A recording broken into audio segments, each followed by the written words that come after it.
তুমি তো মুসলমানের ঘরে জন্ম নিয়া এভাবে ইমানকে ফেলে দিলা। মুসলমানের ঘরে জন্ম নিয়ে এভাবে নামাজকে প্রত্যাখ্যান করলা। ছি ছি ছি ছি। তোমারে দেখে তো হিন্দুও হাসবে, তোমারে দেখে তো ইহুদিও হাসবে, তোমারে দেখে তো খ্রিস্টানও হাসবে, যে দেখছো হয় নাকি শ্রেষ্ঠ জাতি, ওদের ধর্ম নাকি শ্রেষ্ঠ ধর্ম, ওদের ধর্ম কোরআন নাকি শ্রেষ্ঠ কিতাব, ওদের শ্রেষ্ঠ ধর্ম ওদেরই পছন্দ হয় না, ওদের শ্রেষ্ঠ কিতাব ওরাই পড়তে পারে না। তো এটা কিসের শ্রেষ্ঠ?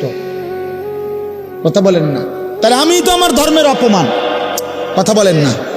আমি আমার ধর্মের অপমান না, আমি আমার কোরআনের অপমান। এজন্য তোমরা যারা বেনামাজি ছেলে, তোমরা ধর্মের অপমান। তোমাদের যাদের চুল বেঈমানের মতো, তোমরা মুসলমান ধর্মের অপমান। তোমরা, তোমাদের কারণে আমার ধর্ম লজ্জিত, তোমাদের কারণে ধর্ম বেইজ্জতি হয়েছে। তোমরা ইসলামকে অপমানিত করলা, আল্লাহকে অপমানিত করলা, আমার নবীর শ্রেষ্ঠতম 23 বছরের আদর্শকে তোমরা অপমানিত করলা।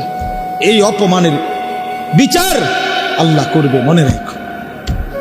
ছেড়ে দিবে না বাপ। আল্লাহ কোরআনে বলছে, বান্দা আমি 1 সেকেন্ড ছাড়বো না, আমি হিসাব নিই। তুমি আমারে কি মনে করছো বান্দা?